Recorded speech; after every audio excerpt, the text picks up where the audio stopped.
तो स्वागत है आप सभी का एक और न्यू वीडियो पर। आज की वीडियो में बात करेंगे अपन आपके एग्जाम सिलेबस के बारे में। ये सीरीज की 4th वीडियो रहेगी। अभी तक मैं आपको ऑब्जेक्टिव, आपका एग्जाम पैटर्न, ये सारी चीजें बता चुका हूँ और ऐसे ही आगे और भी ज्यादा इन्फॉर्मेशन है जो कि जरूरी है कि अगर आप बोर्ड एग्जामिनेशन की प्रिपरेशन कर रहे हैं तो आपको पता हो। और अगर आप एमपी बोर्ड से पढ़ाई कर रहे हैं, 10th या फिर 12th में आप हैं, तो अब तो आपको ये सीरीज जरूर से ज्वाइन करनी चाहिए। ये सीरीज फ्री है। आपको जो नीचे सब्सक्राइब बटन दिख रहा है उसको आपको दबाना है, साथ ही नोटिफिकेशन आइकन ऑन करना है, जिससे कि सारे वीडियोज आप टाइम पर देख पाओगे। अब देखिए, आज की वीडियो का जो टॉपिक है वो भी इंपॉर्टेंट है। काफी बच्चों को इसके बारे में इन्फॉर्मेशन नहीं होती है, जिसके कारण वो अपना काफी ज्यादा टाइम वेस्ट कर देते हैं। अगर आप बोर्ड एग्जामिनेशन दे रहे हैं तो यहाँ पर आपको ये चीज तो पता होनी ही चाहिए। और ये एमपी बोर्ड है, अगर आपको पता होगा तो एमपी बोर्ड में हर बार कुछ ना कुछ चेंजेस होते हैं, यानी कि आपका जो एग्जाम सिलेबस है वो कुछ ना कुछ चेंज हमेशा कर दिया जाता है। कुछ चीजें ऐड कर दी जाती हैं, कुछ चीजें रिमूव कर दी जाती हैं, बट बच्चों को सही नहीं पता होता है। वो पुराने ही सेशन के पीडीएफ से पढ़ रहे होते हैं, तो यहाँ पर उनका काफी ज्यादा नुकसान हो जाता है। जो चीजें ऐड की गई हैं वो उन पर ध्यान नहीं देते हैं, और जो चीजें रिमूव हो गई हैं उस पर वो ध्यान देते हैं और उसको पढ़ के टाइम वेस्ट करते हैं। तो आज के वीडियो में देखेंगे कि आपका जो सही, जो वेरीफाइड है और जो सर्टिफाइड है, जो एमपी बोर्ड की तरफ से आया है, वो एग्जाम सिलेबस क्या है। 10th और 12th दोनों का अपन देखेंगे। तो देखिए, यहाँ पर होता क्या है, जब भी एमपी बोर्ड का न्यू सेशन स्टार्ट होता है उस टाइम पर एमपी बोर्ड की तरफ से काफी नोटिस आते हैं, जिसमें कि आपको सारी चीजें बताई जाती हैं। आपका सिलेबस वगैरह बता दिया जाता है, आपका ब्लूप्रिंट वगैरह सारी चीजें आपको इन्फॉर्मेशन दे दी जाती है शुरू में ही।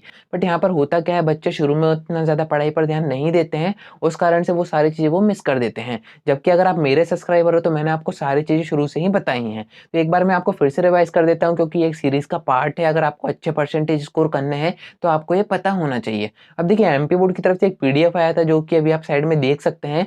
ये पीडीएफ मैं आपको टेलीग्राम पे पोस्ट कर दूंगा। अब ये जो पीडीएफ है वो न्यू है, यानी कि कोई पुराना पीडीएफ नहीं है, एमपी बोर्ड की तरफ से ये प्रोवाइड किया गया था और ये 100% करेक्ट है। अब देखिए, होता क्या है, व्हाट्सएप ग्रुप्स में या फिर टेलीग्राम ग्रुप्स में बच्चों को इन्फॉर्मेशन होती नहीं है, वो पुराने ही पीडीएफ शेयर करते रहते हैं। और वो इतने ज़्यादा शेयर हो जाते हैं कि सभी के पास वही पुराने पीडीएफ हो जाते हैं, और बच्चे चेक भी नहीं करते हैं कि ये सही है या फिर नहीं है, नए सेशन का है या फिर नहीं है, और उसी के अकॉर्डिंग पढ़ाई करना शुरू कर देते हैं, जिससे कि काफ़ी ज़्यादा नुकसान आपका हो सकता है। तो ये जो पीडीएफ मैं आपको पोस्ट कर रहा हूँ, टेलीग्राम पे जाके एक बार जरूर से मैच कीजिएगा।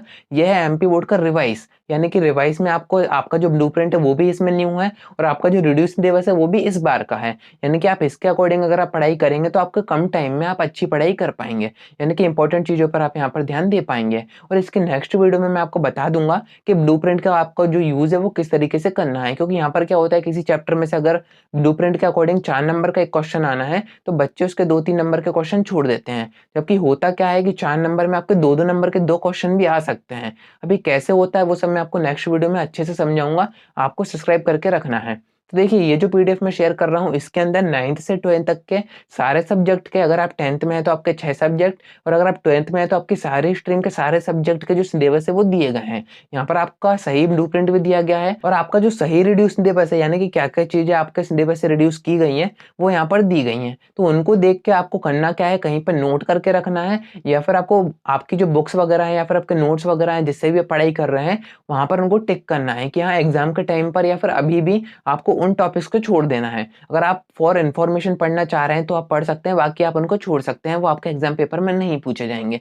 आपका जो एग्जाम पेपर आएगा पूरा ब्लूप्रिंट और आपका जो रिड्यूस सिलेबस है वो उसमें नहीं आएगा, और बाई चांस आ गया तो वहां पर आपको बोनस नंबर दिए जाएंगे। काफी चीजें मैं आपको बताऊंगा, तो आप ज्वाइन जरूर से कीजिए इस सीरीज को, क्योंकि ऐसी काफी ज्यादा चीजें होंगी जो कि आपको नहीं पता होंगी, जो कि आपकी कोचिंग्स में नहीं बताई जा रही होंगी, ना ही आपके स्कूल के टीचर बता रहे होंगे, क्योंकि उनको खुद को इन्फॉर्मेशन नहीं होती है।